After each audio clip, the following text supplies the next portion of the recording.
this whole community adores these people. They really do. They're like rock stars. Oh, definitely. And I haven't gotten Lori's numbers for that group yet in Park Heights, so I don't know what the specific... Oh, I didn't even ask you which site you were in. So you were in Park Heights? Heights, yeah. Oh, okay. Which is only February that they were launched, right? Well, yeah, it's sort of remarkable that in such a short time they are so well received. And I observed a very similar phenomenon over in McElroy Park in East Baltimore here, just a quarter mile or so to the east of us.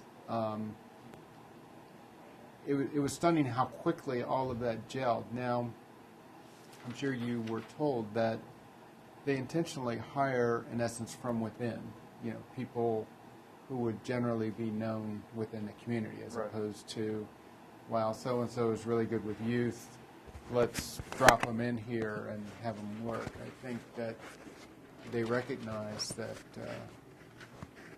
trust is everything, and so getting the right people is paramount to success. Yeah.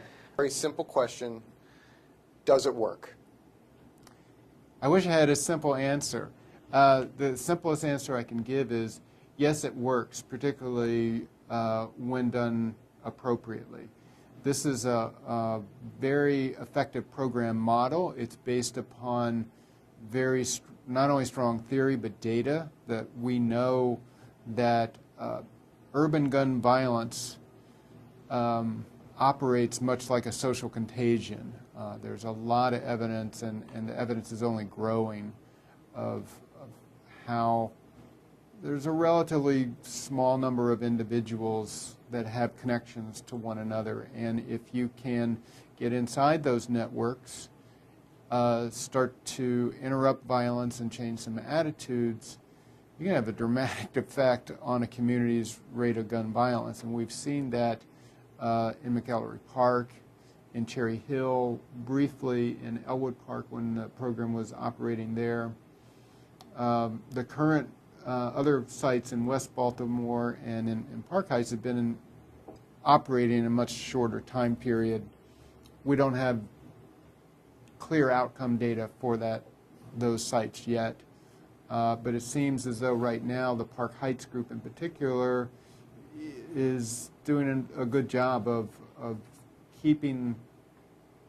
preventing gun violence during a time period in which a lot of parts of the city, as you know, gun violence is increasing. So we've seen it work, and when it does work, it has worked very dramatically.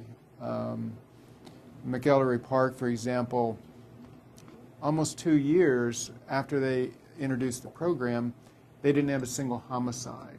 And if you would look at historical trends, based on my analysis, you would have predicted probably about 6 homicides during that period of time. And it wasn't just good luck.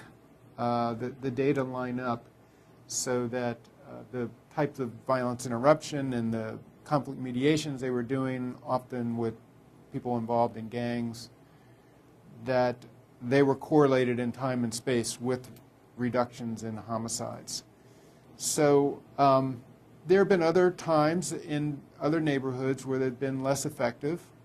Chicago has had a similar experience, I think, where in most neighborhoods they've seen powerful effects in reducing gun violence, but in some cases not.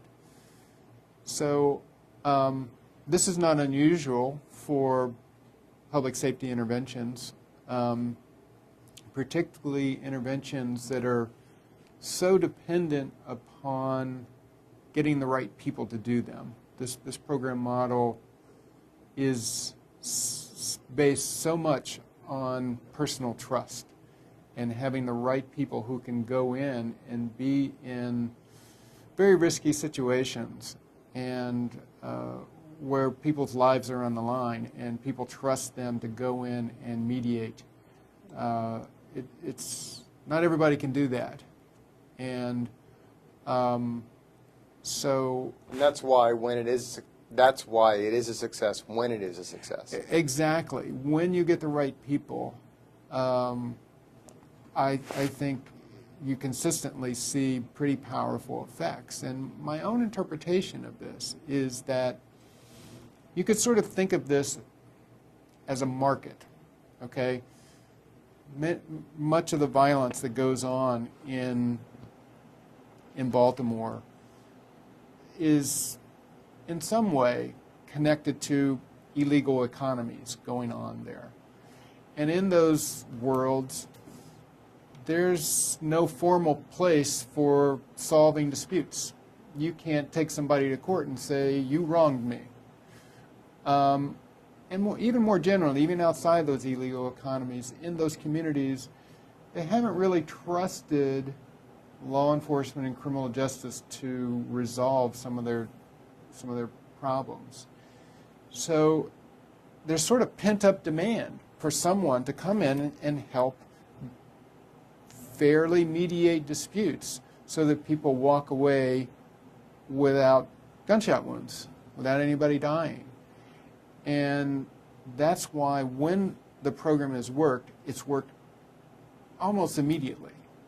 I view that as sort of pent-up demand. They're waiting for someone to come in and help resolve things, because the so-called code of the street, where, you know, if someone disrespects you or wrongs you in a certain way, the idea is that, well, they should be shot. You know, you can get shot for doing that. I think the people who are in those environments, who have grown up in those environments, they don't like that game, the way the rules of that game have emerged. The greatest risk that they have to their livelihood is getting shot. So if someone can come in there and help to change the social norms and the way disputes are settled, and people walk away intact, what a service.